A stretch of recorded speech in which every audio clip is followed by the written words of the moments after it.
Hey folks, today's show is brought to you by Spare the Rock, Spoil the Child, a radio show and podcast that makes kids' music tolerable.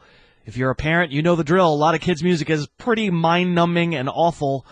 That's where Spare the Rock comes in. It's music curated so that both kids and adults will have a good time. You can find Spare the Rock on iTunes, Stitcher, TuneIn, and on a bunch of radio stations around the country. Check it out at sparetherock.com. Now, let's get to the show.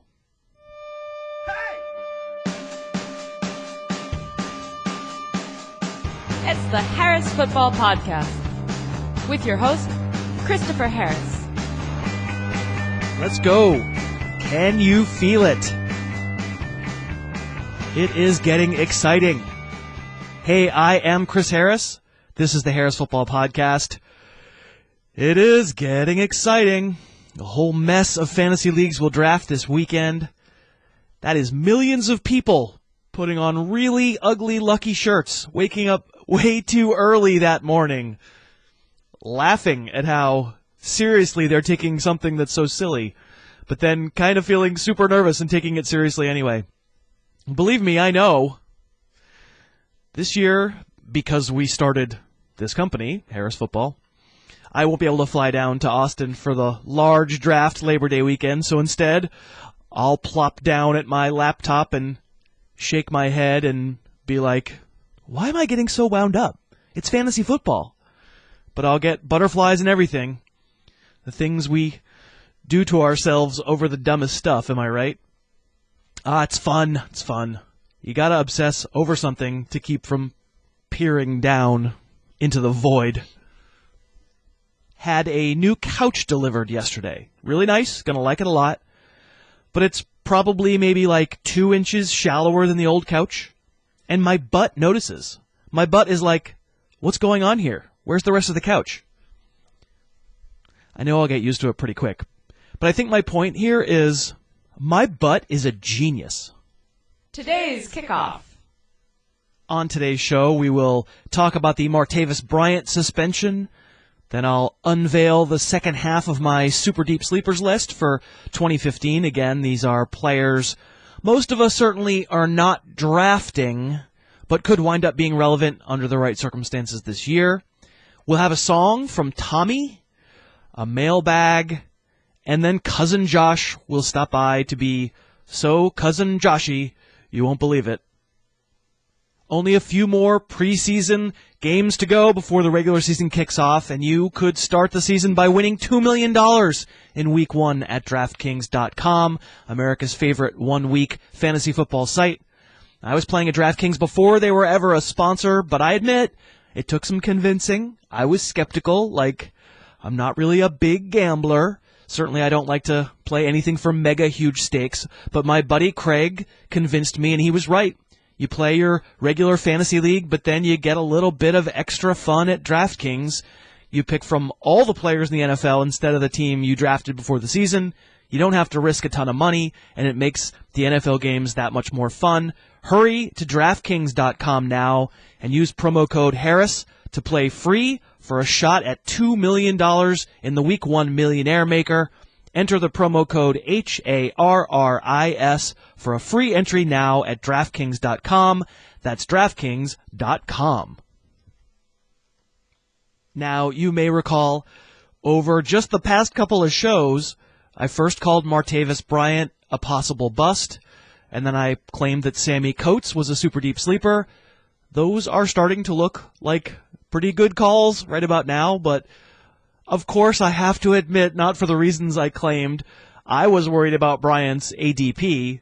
He was going as a top 50 pick, which was way too high for me. And Coates, I said he was a super deep sleeper because he's an exceptional athlete who could make some noise if the depth chart in front of him got thinned out. Well, it just got thinned out. Bryant was suspended for the first 4 games of the season, reportedly for marijuana. The significance of which I guess we could debate some other time, but it is what it is. So now Marcus Wheaton really is the Steelers' number 2 receiver, and there's no Ben Roethlisberger's smokescreen here.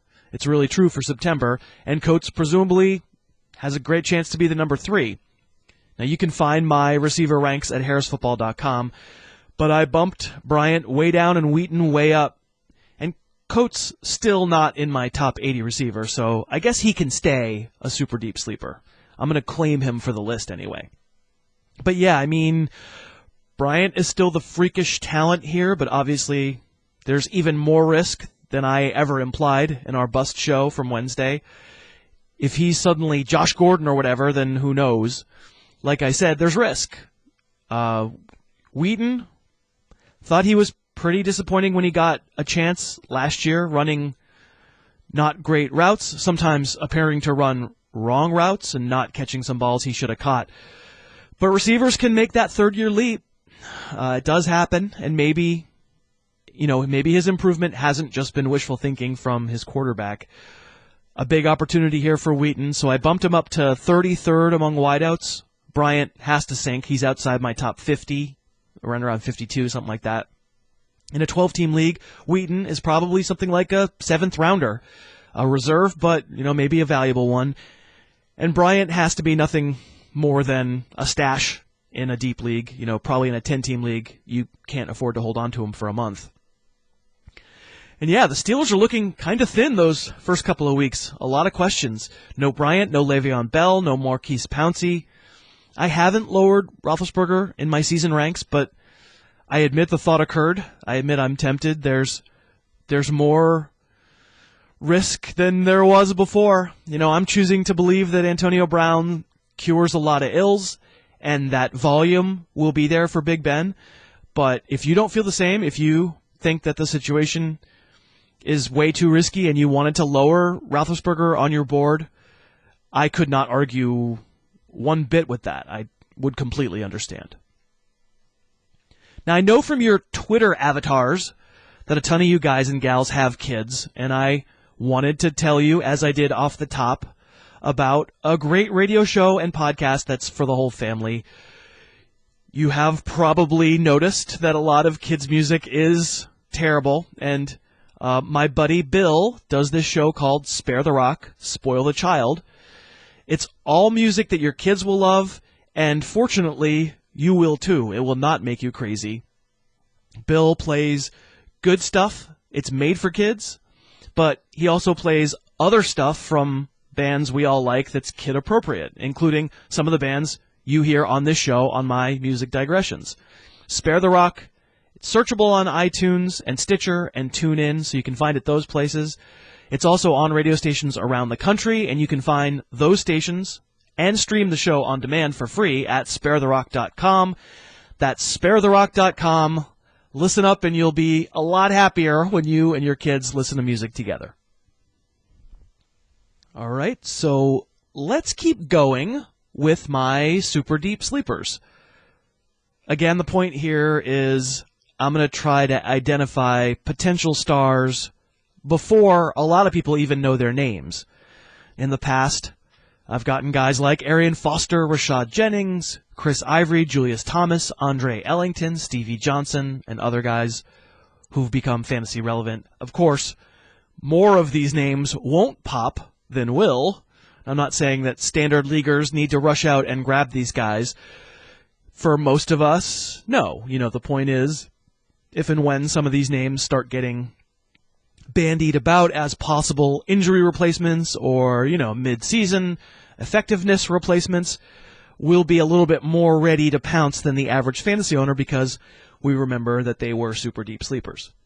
You can hear the first 5 names on this list from Thursday's show, and I'm doing these in alphabetical order. So the earlier letters were done on Thursday's show. Take a listen to that. First up today is Michael Pruitt, a tight end prospect with the Vikings. It's interesting. I mean, in this world of 6'6" super freak athletic tight ends, Pruitt is 6'2". He's not huge, like Gronk-esque huge, but he is a rocked up 258 pounds, and he is one of those spark guys that the draft nicks like so much. He really dominated in the Hall of Fame game. If you watched that very first preseason game of the year, at least made Vikings fans kind of sit up and notice, even though obviously it's the Hall of Fame game. Played at Southern Illinois and he's a rookie. And if you know anything about the way I think about fantasy, I'm not all that interested in rookie tight ends anyway, let alone small school guys. So my guess is that Pruitt doesn't blow up this year, but he does look like he could be the second stringer behind Kyle Rudolph, and we all know that Rudolph is an injury waiting to happen. So Pruitt could get an extended look this season, and at the very least I have to admit, he is a tremendous raw athlete. Next up on the super deep sleeper list, one of my favorites. This might be my favorite, actually. Running back, rookie. I touted him throughout the draft process this winter. Josh Robinson out of Mississippi State and now with the Colts. You probably have noticed that I am fairly wary of smaller running backs, and Robinson's very short. He's 5'8", but I wouldn't say he's small. 221 pounds of rolling thunder. Sometimes last year I compared Brandon Oliver to Maurice Jones-Drew. Robinson is really the one who reminds me of MJD. His college tape is just really fun. He squirts around would-be tacklers. He also he can't be brought down unless you get a square hit on him. He's really strong. He's the exact opposite of a spark player. He doesn't wow anyone with like amazing raw tools. He's not fast for his size. He just does not go down on arm tackles. Yeah, obviously if a huge NFL defender squares him up, he's, going to go down. He's going to get hit and get stopped in the backfield and not look very good. But that happened to MJD too. When defenders only get a glancing blow on Robinson, he's so low to the ground and his legs are so strong, he just keeps chugging along. He breaks a lot of tackles. In Indy, Frank Gore is the man, but he's 32.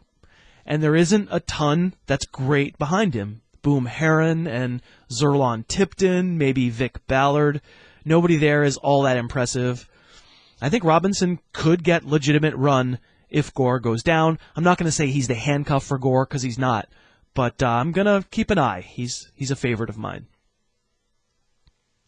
The Ravens need a receiver. After they lost Torrey Smith, they need someone to rise up and lead that wideout core. And at the moment, it doesn't seem to be first-rounder Brashad Perryman. Perryman's still not practicing because of a sprained knee. At this point, it would be kind of an upset if he's ready week 1. He's going to play at some point this year, but basically missed all of training camp. That's not a great recipe for success. You've got Steve Smith and Marlon Brown and Kamar Aiken, and they're all varying degrees of okay, but how about 6th-round rookie Darren Waller out of Georgia Tech? Yet another in the long line of insanely huge and fast athletes to play receiver at Georgia Tech and basically go wasted in the triple option. Calvin Johnson, Demaryius Thomas, Stephen Hill. Now, all those guys needed at least one season to acclimate to actually being involved in an actual passing game in the NFL. And of course, in Hill's case, the acclimation never happened. So Waller is probably a bad bet to do anything in 2015. He could be headed to the practice squad. I would think the Ravens would try to keep him around for multiple seasons if they can, if no one claims him off of waivers. But 6'6", 240 pounds, runs a 4.46 40. Tools wise, a little Mike Evans in him maybe, more raw, but something like that. It's just, the problem with these Georgia Tech receivers is they just haven't played much. They haven't run a ton of routes. The Ravens could certainly use someone, though. If Waller turns out to be readier than we think, who knows? He could wind up being an option at some point this year. Next up on the list is Charkandrick West, second-year running back with the Chiefs.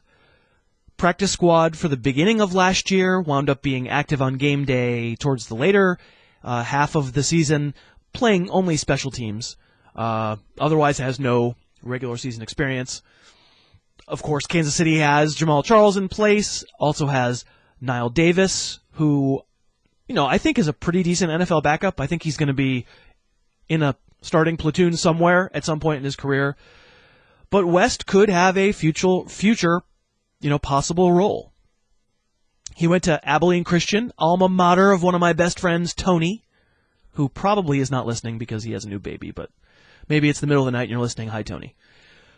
Abilene Christian, also home of Bernard Scott and Daryl Richardson. And remember Johnny Knox. It's been a place where some really good athletes have played recently. And when it comes to the zero inertia tests, the broad jump and the high jump, West is a freak. And that tends to mean a player has really great acceleration. I would be lying if I said I've seen lots of Charkandrick West tape. But, Davis has been hobbled some this training camp. And who knows, if West might not have Davis's straight-ahead speed, but it wouldn't be impossible for him to team with Nile Davis if anything ever were to happen to Jamal Charles. I still say Davis is the obvious handcuff to Charles, and West is more of a developmental guy, but, you never know. We'll see. And last, alphabetically, on the super deep sleeper list this year is a rookie running back, Carlos Williams from Florida State, who landed with the Bills. Williams, probably a name you're a little more familiar with for a couple of reasons this summer. First, because Buffalo has had a really bad time keeping its running backs healthy. LaShawn McCoy with the hamstring. Nobody really even knows for sure if he's going to be ready week 1. I think at this point we're still supposing that he will. Fred Jackson and Bryce Brown, hamstring problems of their own. Anthony Dixon out for a month with a calf. And then Williams himself suffered some kind of mystery ailment that hasn't been revealed but required minor surgery. The Bills have said they expect Williams to be ready week 1, but you know what I think about what teams say. It's a rookie who will have missed the entire preseason. I don't think he's suddenly a huge factor week 1. Still behind Shady McCoy, there's a whole lot of blah on that depth chart, and Williams, not one of my favorite collegiate prospects, but what he does well. 6'1", 230 pounds. This is a big kid who ran a 4.4 840. So he can get going. A big guy who can run like that. We just talked about Nile Davis. Bigger than Nile Davis, but maybe that kind of skill set.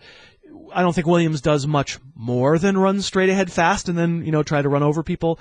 But again, I think those are okay skills for a running back to have.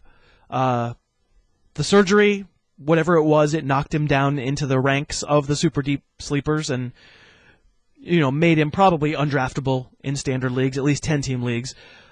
But that's okay. We will welcome him. Welcome Carlos Williams. Open arms for you, like we welcome all the super deep guys. And we'll see how 2015 unfolds. Harris's Music Digression. Today's song is from a guy who's a terrific producer at Full Glass Recording in Silver Spring, Maryland. You can find the page for Full Glass, facebook.com/fullglassrecording. But he also makes music on his own, including this song, which is called Coffee Girl. It's a good one, and thanks for letting us use it. Here's Tommy. If you want to find the song, go to Bandcamp and search Tommy Coffee Girl. Here it is.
for the mailbag.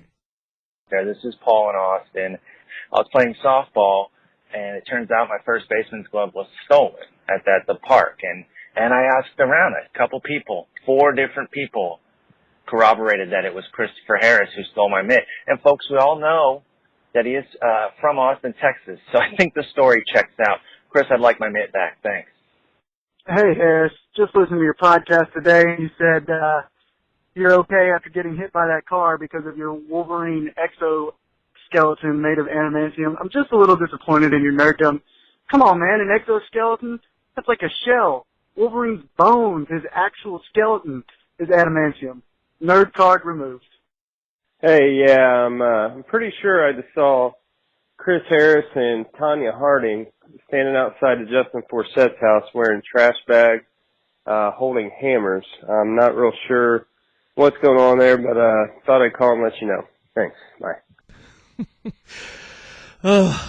I think here at the end of the week, at the end of the first month of the little podcast that could, we all need to take a step back here and realize that we are all completely insane, but I guess in a good way, in a fun way.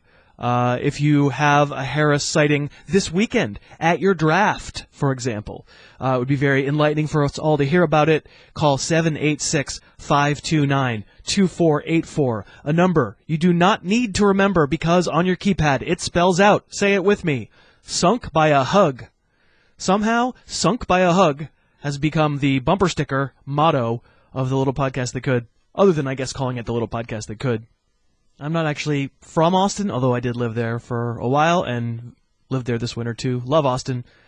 Not from there. Let's get to a couple of tweets. A pair of tweets from Chris Pasley, who says he just saw me standing on the side of the road in Bald Knob, Arkansas, shooting bottle rockets at wayward chickens. Unlikely, as I am a vegetarian. And also Pasley says, did I just see you driving an old van outside Memphis pulling a trailer full of goats? The blue van, not the white one. You did not see me doing that. And Crutch Argument, one of the theme accounts, novelty accounts that are devoted to this fine program, at Crutch Argument says, happy birthday to Papa Harris. It was my dad's birthday on Thursday. Crutch Argument says, I subscribed. Keep the Little Podcast That Could going so you won't have to move back into your dad's house. That's fair. That is fair. Just a note before we get to our guest that there's a new webpage at harrisfootball.com which lists all of the novelty podcast Twitter accounts that we could come up with that we remembered, that you should be following all of them because it's fun. And if we forgot any of them or if you have new ones, we'll figure it out. We'll get it up there. Anyway, harrisfootball.com/tweeps. TWEEPS, as I understand that's what the kids called them like in 2010 or something. Today's guest. And today's guest, it's Friday. You don't need me to tell you that it's Cousin Josh. Don't say anything, all right? Just say hello. Don't give us a big long story. Just say hi. Hi. It's Cousin Josh. He did very good. You can find him at Detective Fish. That's FISCH. And you should follow him on Twitter. He's promising to tweet more, even though he's a very busy guy. And what I need to ask you, again, Chipotle for dinner? I had Chipotle last night. They're back on the sponsorship radar. Flawless experience, great corn distribution. I cannot speak for the guy after me as I took the last of the guacamole. So he probably spent 15 minutes waiting. Great corn distribution. Is that anything like, he's really quick through the hole, or he's got great catch radius? It's exactly like that. Yeah, it's exactly. Okay, so my own Chipotle experience is that my parents were here for a visit last weekend, and my dad's birthday was Thursday, and we celebrated a little bit early. And before they took off, we thought, hey, we'll go grab a quick lunch. And there is a Chipotle in Amherst, Mass. And we went in there, and the line was 50 people's long. And we said Cousin Josh would not be happy, and we went somewhere else. What do you think of that? See, I probably would have waited online and just complained. I think you would have. All right. Enough foolishness, Cousin Josh. You have just been subjected to 10 super deep sleepers. I know that's a column of mine that you always enjoyed. And so, Evan Silva yesterday gave a fantastic list of his own super deep sleepers. I didn't think the world needed any more super deep sleepers. So instead, What did you wind up coming up with? So I came up with my own version of quote-unquote super deep sleeper team, but my version's a little bit different. So what I did in my version is this is actually a list of players that I kind of wish fell into a super deep sleep. And the reason why is just because their presence alone really muddies the water on players that I like or have interest in. Right. So you're looking for something along the lines of some kind of sleeping potion that makes them sleep for 100 years. Correct. Maybe or their alarms don't go off for 40 to 80 years and they wake up like Demolition Man style. Maybe now like football's being played in Thunderdome, Mad Max, and some of these guys would be fabulous in such circumstances. They're not very good in the NFL, but in Mad Max Beyond Thunderdome football, they would be. They would be taking this to another level, right, but not NFL right now. Fantasy first rounders. Definitely. So again, this is a list of guys that I wish fell into a super deep sleep, kind of paving the way for their teammates and counterparts. I call this team my Rip Van Winkles. Oh, that's clever. It's literary. Who are you and what have you done with Cousin Josh?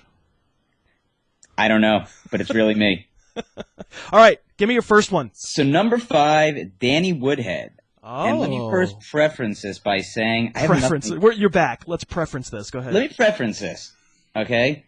I have nothing against the guy. I actually like him, but what he's doing to Melvin Gordon is a nightmare. So 6 weeks ago or so, I'd probably say Melvin Gordon was a guy that I was eyeing around that 24, 25 swing pick if you were picking the top of drafts, and ADP reflected that as well. But then all we start hearing is how Melvin Gordon can't block. And, we got this Danny Woodhead guy here. He'd be fantastic on third downs. And then you take a look at what Woodhead did in obviously 2013. He catches 76 balls, 605 yards, ends that year as RB20. So I think we have a similar situation here, and now we have Gordon pretty much as a two-down back. Probably going to catch, 15 balls the entire year. So I think he's in that situation now where he's capped running 2 downs. Let me ask you this. First off, if Woodhead wasn't here right now, where do you think Gordon would be? Like, what would be his prospects if Woodhead's off the team and it's just him and Brandon Oliver? You're forgetting Donald Brown. Oh yeah, he's unbelievable. He's great. Is Ronnie Brown still there? Is LaDainian Tomlinson still? Is James Brooks still there? I don't know. Was James the Brooks long list of every San Diego running back. Marion Butts, Natron Means. This conversation is going far, man. Every San Diegoan who's listening to this is like with every name I say, they're like, "Woo!" Don't you think? Probably. Oh yeah, they're like, I remember that guy. He's fantastic. Right, that was before I was born. I don't think Danny Woodhead influences Melvin Gordon all that much any more than any other running backs are going to influence a rookie running back. I think for me, baked into Gordon's rank of being a solid number 2 fantasy back is the idea that, of course, someone on that team is going to steal some looks because no rookie is going to come in with 300-plus touches. But I think Gordon is good enough to overcome that. If you're picking 24, you taking Gordon? So no, I've kind of dropped him below, the Ingrams and those types of players. Obviously, Lamar Miller, Frank Gore. I just really worry, and I'm not buying so much into the time where, Woodhead comes in a preseason game near the goal line, runs the ball in or anything like that. You should definitely not worry about that, yeah. Correct. I'm just a little worried about the amount of catches, and I think right now he's a little bit capped. Can I make one other point? And this is what really gets me is again, I try to imagine a fantasy world without Danny Woodhead, and I don't have anything against Phillip Rivers, but I don't really care if Melvin Gordon can't pass block. For me, if I'm drafting him or I want him and I'm picking him at 24 or 25, I need him playing 3 downs. And if that means 50 sacks a year for Phillip Rivers, I'll be honest, Phillip Rivers, it doesn't pay my fantasy bills. He's going down hard. Yeah, and he has medical insurance. So. Right, he does. Yeah. And he has a lot of children, though. Sure. He has a lot of children and a lot of bolo ties. So let me ask you this. If Woodhead wasn't there, you wouldn't bump Melvin Gordon up at all. He would stay the same spot you have him now ranked. He would. He's 30 on my list in standard leagues. He's 26 on my list in PPR leagues. He'd be about the same. I'm not picking him at 24, 25. Sure. I'm with you on that. And so for me, that's just about someone being there. But I understand Woodhead is by far the most interesting third down option they have. I got to say, I really like Brendan Oliver, but it's probably not his year. No, I'd agree there. I agree. All right, so I think we talked a little bit about Danny Wood. Let me give you the next one. I'm really curious where you stand here. I mean, I know no one's drafting this guy, but Brent Selleck, I know that name can't excite anybody. It really, really bothers me that Chip Kelly doesn't have fantasy owners' best interest in mind when he puts this quote-unquote incredible run blocker on the field. And then throws to him sometimes, Oh, too. man, yeah. What, he catch like 30 balls last year? He's great to have on the field at all times. It's like, listen, nobody wants to see Brent Selleck on the league's fastest offense. We want to see Ertz out there. I mean, it doesn't seem like it's going to happen unless Brent Selleck takes this 80-year nap, which I guess isn't happening anytime soon. So, like right now, I have Ertz as my number 12 tight end. But I think in that offense, forget the groin issues right now. If Selleck weren't around, I got to tell you, I think I might even take Ertz over Olsen. I mean, is that crazy? It's not crazy. Probably maybe I wouldn't do him over Olsen because with the Kelvin Benjamin stuff, but it's the right neighborhood probably. I agree. Ertz is 11 for me, but that's artificially depressed by the groin surgery and not knowing whether he's there week 1, and by Selleck playing 50+% of snaps. Yeah, it just really bothers me. It's like you got a guy here who's 6'5", he's 250. It's like close to Gronk measurables. And I'm not going to go as far as calling him baby Gronk. But, like, I want to see what this guy can do with, the majority of the snaps. He's doing 700 yards last year as a partial player. But it's not going to happen. That's why you have him 12. And that's the thing, exactly. Yeah. Unlike Woodhead, I think I might actually have Brent Selleck hatred. You might actually physically hate him, having never met him.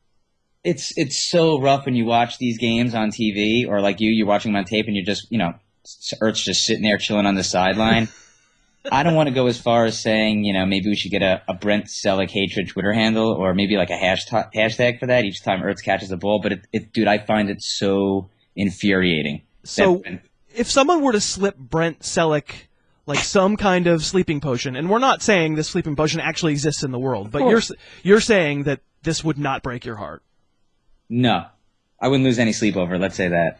I get that. I get it. That's funny. That's clever. What have you done with Cousin Josh? Pun intended. Yeah, exactly. Pun intended. So let's talk about Mike Wallace, who we've spent some time on this week because Mike Clay considers Wallace a candidate to be a bust. And you're not so much saying he's a bust because you don't even like Mike Wallace. I know how much you have disdain for this guy. Yep. You're saying, why are you getting in the way of my delicious, delicious Charles Johnson? Oh, yeah. And so let me kind of take this a step further, and hopefully this isn't too big of a stretch, but you tell me if you think this is crazy. So I kind of look at this Charles Johnson-Mike Wallace tandem right now as maybe like the poor man's version of last year's DeAndre Hopkins-Andre Johnson tandem in Houston. And I know they're very different players, but I think you look at Johnson and Wallace, and both guys, to me, in Minnesota, are probably going to get around that 100-target plateau. Probably going to total similar numbers, each one of them, maybe 900 to 1050, 6 to 8 TDs apiece. And I just find it super tough to rank them, but I know I prefer Johnson, and it's because he was with Teddy Bridgewater last year. He was his go-to guy over those last 6 or 7 weeks. Everything out of camp is like, oh, this is the guy that Teddy, trusts most. I got to call him Teddy, by the way. That's right. Ted. I got to call him Teddy. That's it. Officially right now, I think you have to call him Ted. You'd be the only person in the entire world to call him Ted Bridgewater. Fine. You look at him last year. I mean, this was Ted's top guy at the end of the year. I mean, not to mention, I look at Mike Wallace's numbers over the last 3 years. He hasn't cracked 1,000 yards since 2011. During that 3-year stretch where he didn't crack 1,000, he missed one game. So I look at this, and I know DeAndre Hopkins is a much more talented player than Charles Johnson, but I see it as a scenario where if Mike Wallace wasn't there, Charles Johnson would be one of these guys getting 140 targets, putting up this 1,100 8 TD season, and he would be being drafted in that, early 4th round. I mean, tell me I'm wrong on this. Well, I mean, Johnson had some good games last year. He was inconsistent. I mean, I think essentially you're saying is, gosh, I wish Charles Johnson had his scenario last year, except for then he would also have Adrian Peterson, playing. Exactly. I'd love to see him in an up-to-date offense without Mike Wallace right now. Kyle Rudolph there, just offensive line is a little bit better. Just Ted is another year in. I mean, Let me ask you this. When Charles Johnson really picked it up, which was like week 11 last year, from that point on, he was not on pace for 140 targets. Correct. He was on pace for something, maybe not even 100. I'm just No, totaling I think it. I looked and it was like 85 or 88. Yeah, so I think I'm suspicious that this sleeping potion for Mike Wallace would have the desired effect for you. So if Mike Wallace wasn't there, what do you think we're looking at? Is this still kind of, for Charles Johnson, like 10, 50, 1100? You still don't feel like he's anywhere near that DeAndre Hopkins level? Talent-wise, no, he's not. No, he's not as, he's a straight-ahead fast guy, so he's a size speed freak, but he's not one of those zero inertia explosiveness guys, right? So he's not the crazy man with the ball in his hands. He's not going to juke the entire defense, Terrell Owens style when he has the ball in the open field. So no, I mean I think he has one 100-yard receiving game in his life. Yep, one. Yeah. So no, I don't think he would be too much more than what he is now, but he would be more. He would be higher. Well, let me ask you a few guys, just because he's going in the 7th now. I'm saying he's probably a 4th rounder if Mike Wallace were to, quote unquote, go to sleep. Here's some guys going in the 4th round. You tell me if he were to sleep with the fishes. You tell me if you'd rather take him ahead of these guys. I'm comparing solo Charles Johnson. Solo Charles Johnson to Devontae Adams right now. Devontae Adams. Agree. Golden Tate to solo Charles Johnson. I have Golden Tate. I would still say Golden Tate. What about Keenan Allen? Oh yeah, I have Keenan Allen higher than all those guys. Okay, so you probably have more as a 5th-round talent. I mean, for me, I'd probably take Charles Johnson ahead of Golden Tate. Keenan Allen, I agree on. Devontae Adams, I agree on. But I think he's probably 2.5 rounds earlier, because then you're starting to look at the guys like Jarvis Landry, Jeremy Maclin, and then for me at least, I would definitely rather have Charles Johnson. Yeah, I can see that. What I think we're hearing here is that you just have a lot of faith in Ted Bridgewater. I do. I mean, Ted. Ted is my guy this year. Yeah. All right. Next guy. Yep. Charles Sims. I know. Who, by the way, whose name you misspelled in the email, so I thought you were going to talk about either Phil Sims or Chris Sims. I know. I doubled up the M's, right? You did.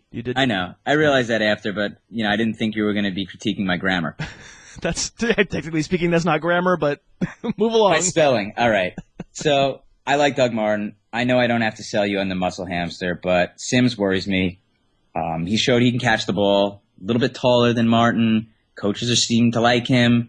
So I envision the situation right now with both players there as kind of this 2 series on, 1 series off for Martin, almost a little like that Stewart DeAngelo Williams situation we had a few years ago. And I know this is probably a bit of a stretch, but come with me on this one. I think psychologically for Martin, it would really do him a lot of good if Sims were to just disappear and he were kind of sleeping. I think just the mere presence of him on that depth chart just really psychologically affects Martin. I know that. So if Tampa could get some kind of like Sleeping Beauty glass case that you could put Charles Sims asleep in, he's fine, but he's just sleeping for a long, long time. And Doug Martin could kind of walk by that case, maybe if it was in the tunnel out to the field.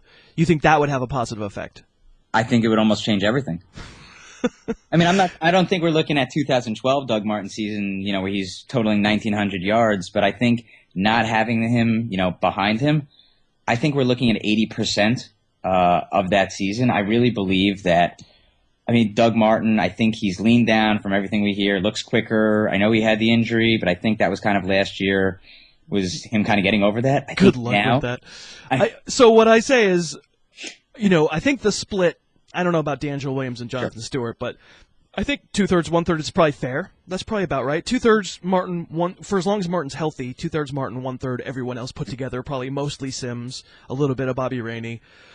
I can't say I've thought in week 2 of the preseason Martin looked like old Martin and the line looked pretty good, but come on, Doug Martin's not staying healthy.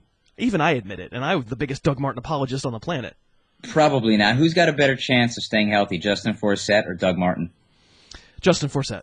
Okay. All right, so we're on the same page there. I know Martin right now going in the middle of the 4th.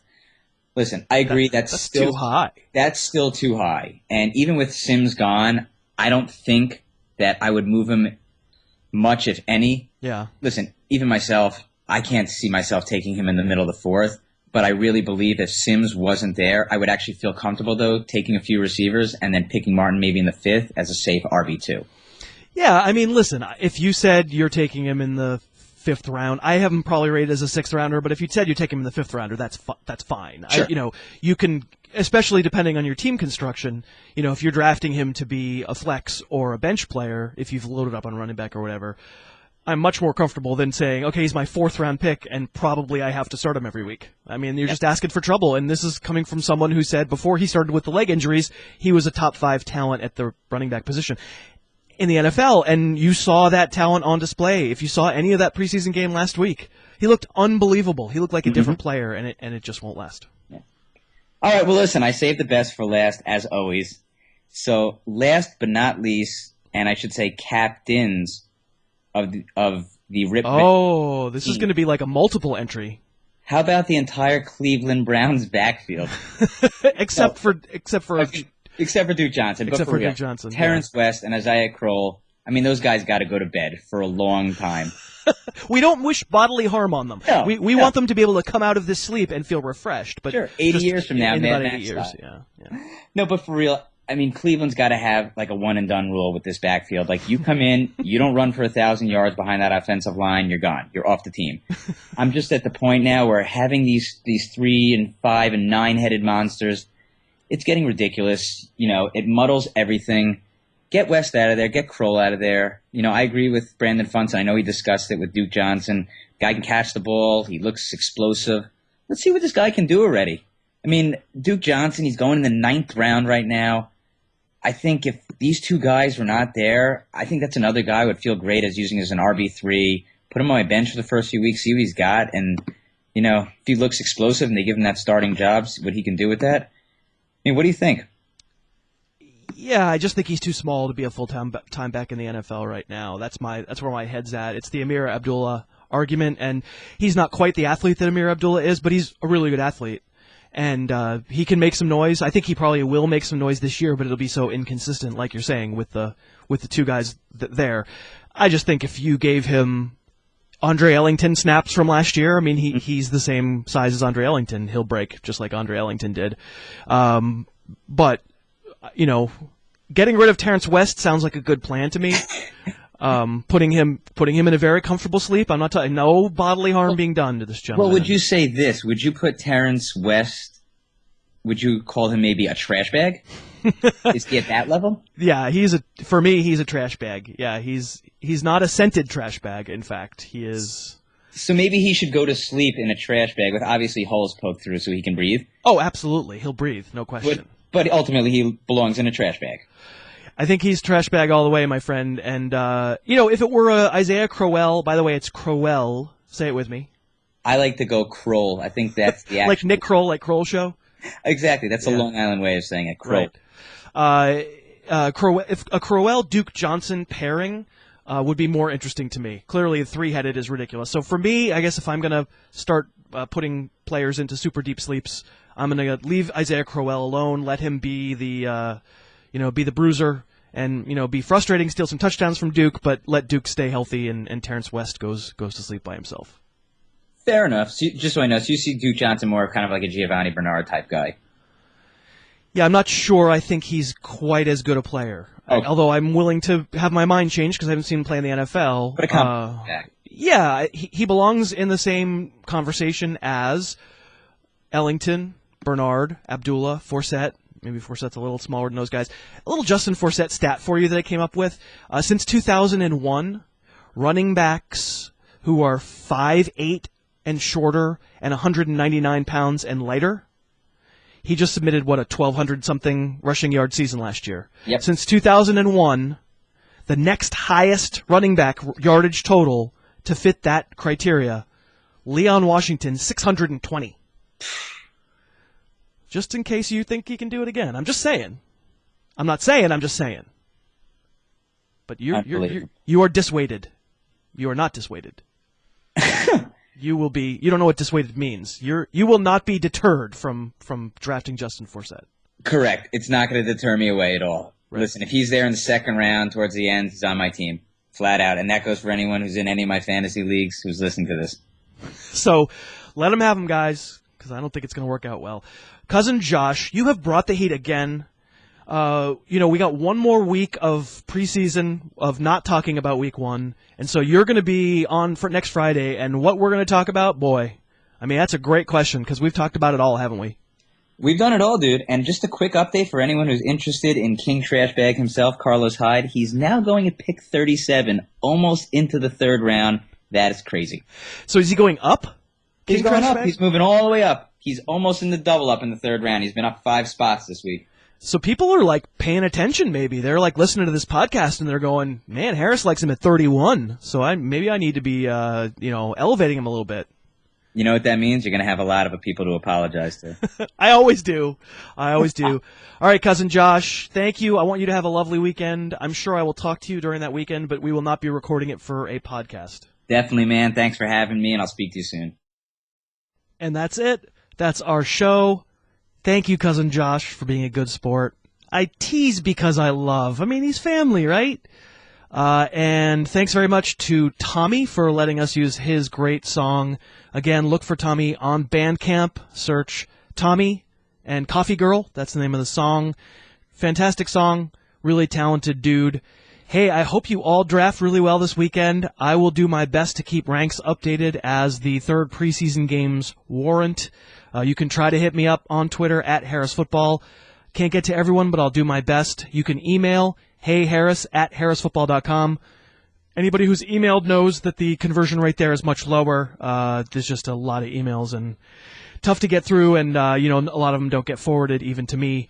But we really appreciate it, and incredible first month for this little podcast that could not do it without all of you. I am really in your debt for making this show a hit, and really looking forward to the season getting started. So I hope you have a very safe weekend. If you're drafting, have fun. It's fantasy football. It's not that serious.